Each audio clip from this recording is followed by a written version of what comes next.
How's it going, everyone? And welcome to another episode of the Wing It Worldwide podcast. My name is Scott McKay. And I'm Emily McKay. And today we're talking about a location, this is pretty much overdue, northern Mexico. Right. Someplace I'm very familiar with. Yeah, well, you spent part of your childhood in northern Mexico, in Delicias, Chihuahua. Right, which is very close to the main town of Chihuahua, Chihuahua.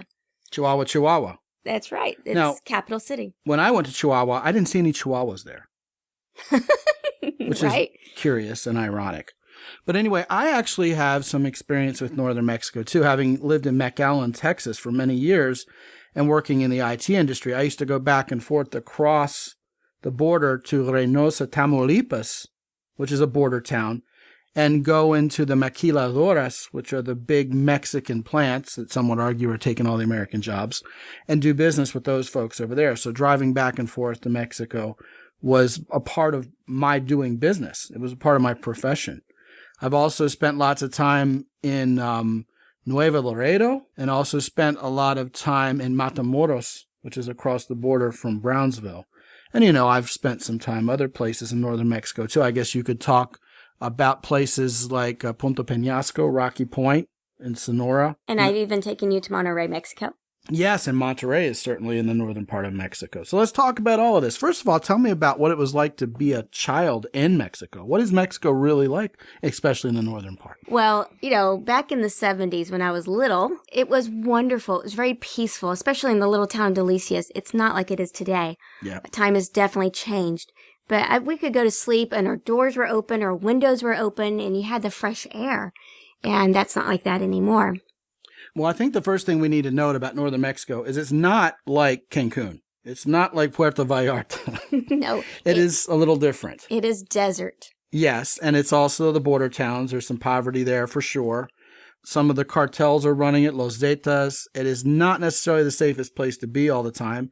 There's assassinations. I personally have never been to a place where I felt unsafe at any time, other than northern Mexico. When we went, that is very true. Well, we brought that on ourselves. We did. We'll explain that in a little bit. But today, it's gotten much better. My family says it's safer for us to come down and visit when we want. For a while there, they told us to stay away. Yeah, relatively recently. Yes, absolutely. But get back to our point. We did bring about our own troubles. We had two vehicles of what we could bring, and we decided to bring mine. Mine was a Hummer. Yeah, the short bus, a bright yellow Hummer H2 with Texas tags. And hey, we're going to drive around northern Mexico in this thing to see your relatives. Remember, I grew up, and to me, Mexico was very peaceful, so it was hard for me to imagine that times were changing. And you can't do that, so we did anyway. Well, you know, it isn't only bad guys, too. I mean, let's be realistic here. We brought danger upon ourselves in many, many ways. And we had our young son. Our daughter hadn't been born yet. Right. John was only 5 months old. Right, and he was meeting some of your family down in Mexico for the first time. So it all started with crossing the border at Ciudad Juarez across from El Paso, which is infamous, a place, as there is in northern Mexico. We went to a wedding there, and I mean, they're locking our truck up inside the gate at night and everything. And, you know, had a decent time there, and then we started driving south. Now, the first adventure was getting the right to drive into Mexico past, what is it, about 30 miles? Yes. You have to stop at the aduana, and then you have to register your vehicle, and they don't want to do it, and it takes forever. But finally, you become what we figured out are like the few and the crazy who are actually traipsing below the 30-mile line or 20-mile line. You know, people are going to write in telling us we're stupid. I don't remember how far down it is, but it's not far. It felt far, okay? And you definitely feel even farther away from home after you've cleared that boundary, okay? So there we are. And we're driving through this desert on a horse with no name in the form of our yellow Hummer with Texas tags. And we're like, you know, if we break down, we're screwed, basically. You know, we're in the middle of nowhere. We get to Chihuahua. We meet your family. We went to that place that has like the hot springs. Yes, it's Boquillas. Boquillas, yeah, right. And that was a wonderful thing to do. Your family are wonderful, kind, hospitable people who cook really well. And so from Chihuahua, we said, hey, you know, while we're down here, let's have ourselves a little bit of an adventure. So we decide we're going to drive to Monterrey back through Nuevo Leon, and then back to San Antonio. Mm-hmm. Now, to get there, we have to go through the cartel's outback in Durango. We drove through Durango. We got through there at night, which was crazy. And pay the high toll fees. Yeah, right. Okay. It was the most we've ever paid. We have this reputation in-house of not being able to get on the road until a lot later than we want to. So we're way behind. We end up being in Durango by night. As it turns out, on my list of places I've traveled, Durango State in Mexico ranks near the top of like one of the hardest places to get to. Like nobody ever goes there. And so we go through there, right? We get to Torreon and, we should have gotten gas in Torreon, Emily. Yeah, well, how would we know Right. that since we're leaving the city, there's a sign that says no more gas facilities for 100 and something miles? Yeah, 100 kilometers, thankfully. 100 kilometers. And okay, no big deal. We'll just turn around and go back. There's no way to turn around. Now, let me explain something about Mexico. If something seems like it makes sense in Mexico, do the opposite and you'll probably be doing the right thing. Like, for example, there's a big divided highway, 4 lanes on each side. You stop at a light and you turn right. Next thing you know, here's a big Dina truck about to tattoo you with its logo on your forehead, because both sides go the same way. There's not like one of them going north and one of them going south. And then every time you make a mistake in Mexico, there's always 4 or 5 macho guys standing in the corner going, and pointing at you. That's like a fixture in Mexico. You will not escape having 4 or 5 macho guys laugh at you anywhere you go in Mexico. So this was no exception. And you're thinking, there's no way in hell I was supposed to know the difference. Right. Well, you looked at me like, how accurate is your gas gauge? And can we actually make it with Back what's to the on main there? story, yeah. I'm like, we have enough. Are you sure? We have enough. Of course, I'm not really sure. My point about whatever it is you want to do in Mexico that you think is reasonable, do the opposite. That applied to this situation. They tell you after there's no more gas to be had that, hey, there's no more gas to be had. Hey, can a brother get a sign before the Pemex station? Or a U-turn. Or a U-turn. There's like this divider. There's no way to get around this. It's like the 4 macho guys in the corner laughing and pointing at you, in the form of this sign. Well, it's also the middle of the night.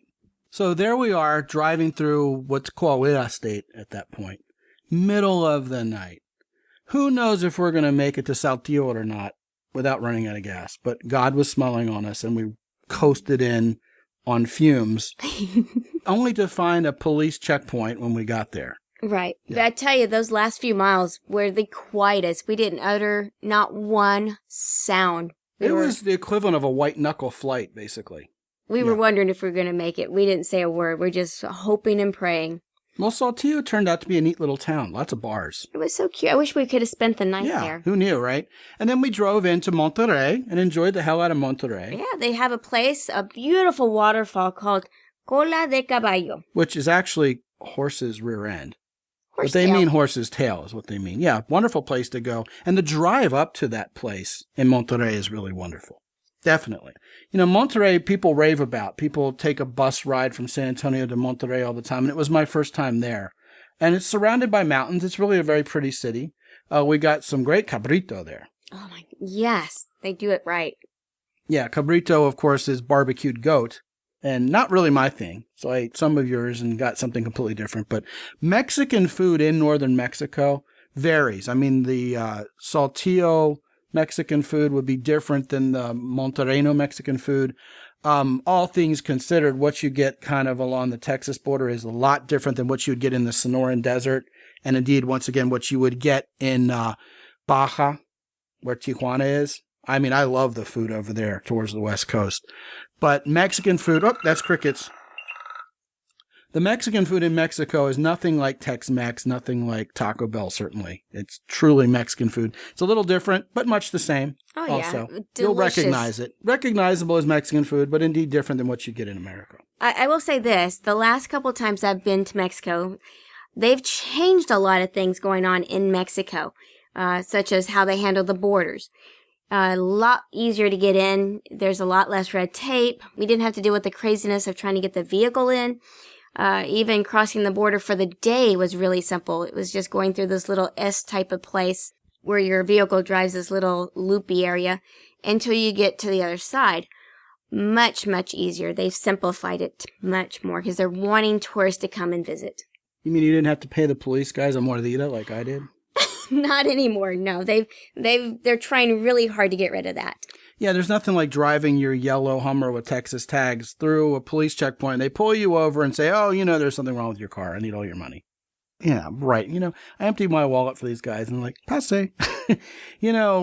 I don't think that's going on as much as it used to, but it sure happened to us. Yeah. It was part of the adventure, I guess. Well, it was on our way out of, heading out of the country. And so you see Texas license plates heading towards Texas. This was an opportunity to say, look, we're going to confiscate your vehicle. Well, is there anything that we can do about it? A little extra cash helps. Right, exactly. And you're kind of forced into it, or they're going to put you in jail for the night and see a judge. And you'll never see your car. And as I remembered, it was also the last day my passport was valid. Oh, something like that. Yeah, that's why we had to leave Mexico, because my passport was going to expire, so I had no choice. But hey, like I said, it's all part of the adventure. You can find out more about what we're up to at www.wingitworldwide.com. You can also check us out on YouTube, Twitter, Facebook, and Pinterest. All of it's Wing It Worldwide. And if you like the show, please leave a review and mark a 5-star for us so we can know you're out there, know that we're doing good work here and that you're enjoying it, because we need that feedback from you guys to do these shows. We appreciate that. And until we talk to you again on the next show, this is Scott McKay. And this is Emily McKay. Be good. And have fun.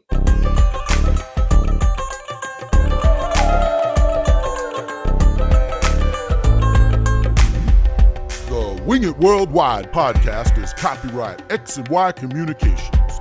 All rights reserved worldwide. Remember, you can go to the show notes page at www.wingitworldwide.com/podcast. There you'll find out much more about all the destinations talked about by Scott and Emily on this show. Remember, if there's anything left out that you wanted to hear, chances are you'll find it there. It's all at www.wingitworldwide.com/podcast. This is Ed Roy Odom speaking for the Wing It Worldwide podcast. Until next time, be good and have fun.